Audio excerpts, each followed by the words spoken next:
Okay, so I'm going to do another sand casting video, and as you have probably seen, as I do more and more of these, I start to kind of change my technique, and it's just because I find things that seem to work better for me, but it doesn't necessarily mean that you need to do it exactly the same way. So I'm using just a regular casting sand.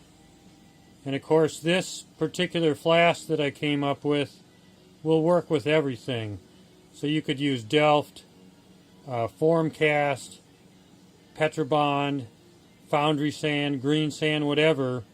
It's all going to work well with this flask. So what I'm finding seems to work well for me is to take the flask that has the lip, and I'm going to put that down.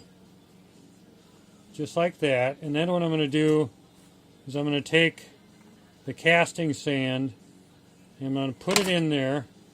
And notice I have not put the pattern in yet. I've got this new pattern with two little tiny leaves on it.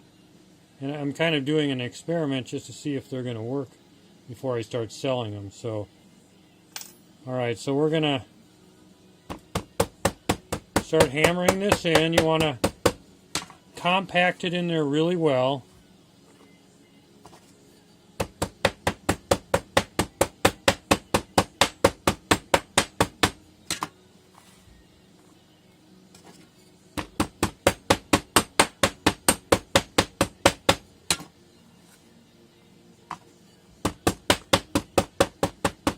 So once you get it good and compact, then you want to scrape the excess off the top and have it be nice and smooth and level.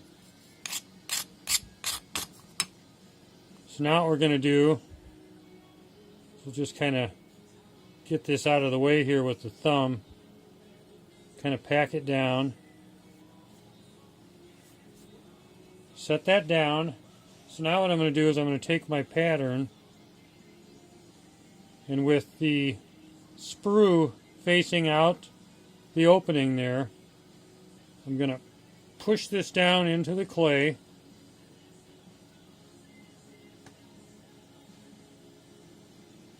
Okay, now we have the other side. The other side has kind of a channel in it, and you want to make sure that there's no sand in that channel. And then you want to line this up, make sure that the opening is in line, so that when you separate it later and have to put it back together, the pattern is nice and even in there. So now that this half is on, I'm going to take the talc, and on the exposed sand, I'm just going to kind of paint it around there. A person could also use, a sock, and they could just kind of pounce it on there. I think it just depends on how you like to do it.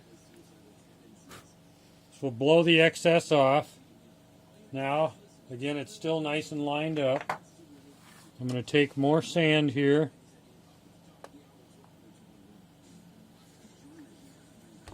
Hammer it in.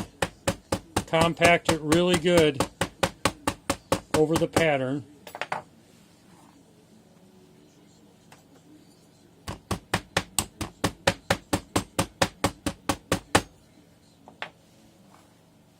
Some people have asked, how come the two parts of the flask don't fit tighter together?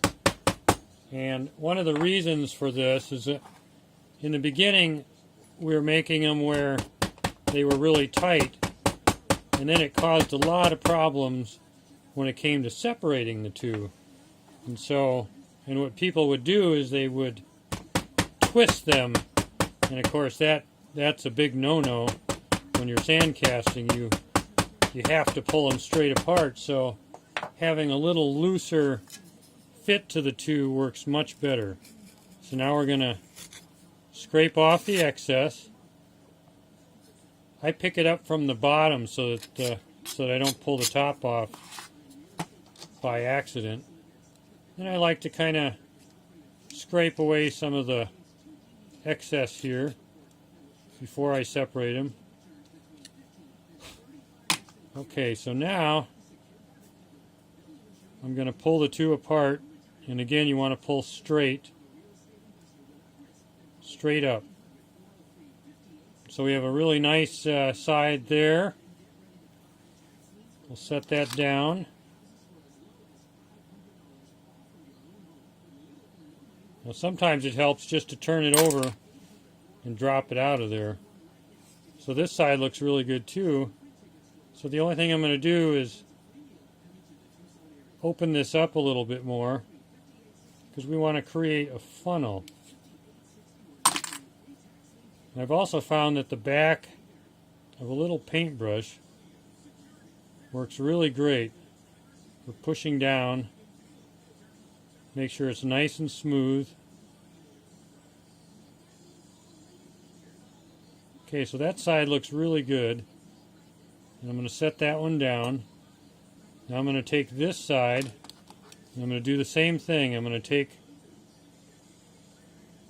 and open this up.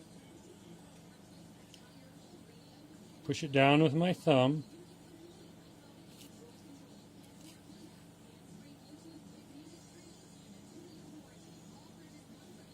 And again, I'll take the end of the paintbrush and I'll push that down.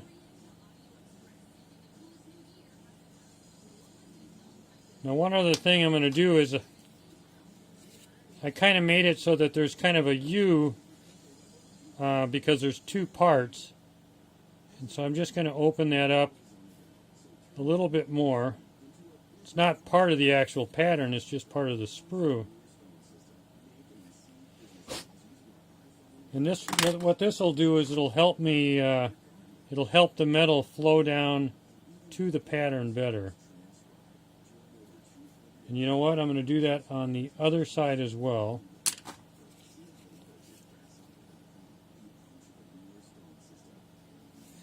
Just cut it away slightly. Okay, now that we have that, we can take the two halves and we can put them together, lined up.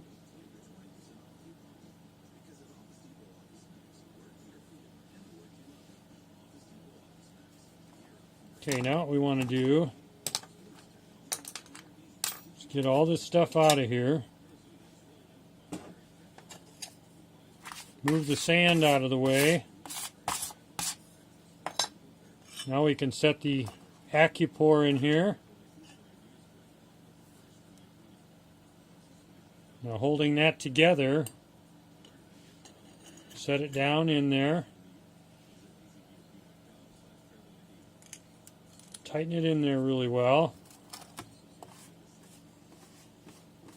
Okay, so now it's time to heat the metal. I have about an ounce and a half here. Way more metal than I need.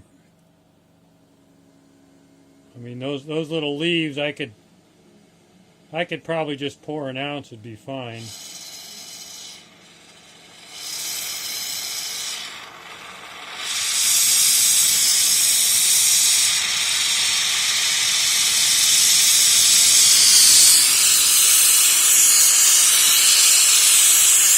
So I want to move the torch around the whole crucible, getting all the metal hot.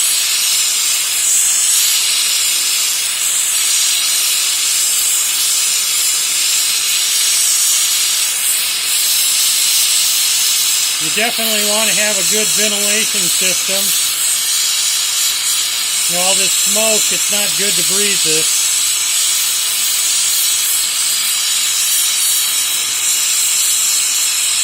So now as it's starting to become molten, we're going to throw a little borax in there.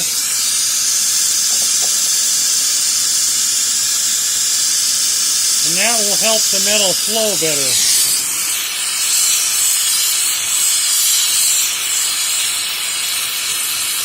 Another thing that's important is as the metal is becoming molten on the top, you need to roll it over side to side.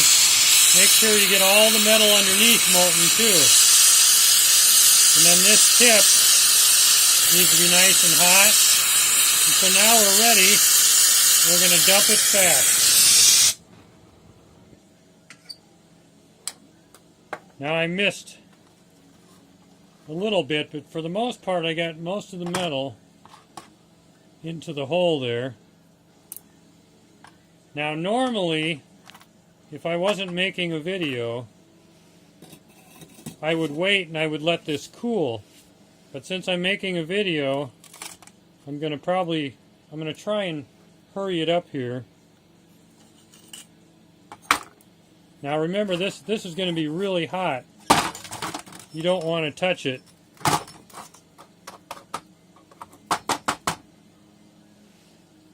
So this casting turned out excellent.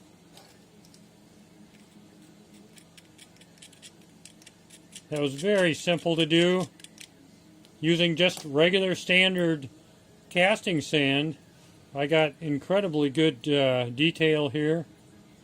So you don't always have to use like a Delft clay, because you can get, a great casting with just regular sand. But I'd say that turned out really good, and I think that's about it. All right, thank you.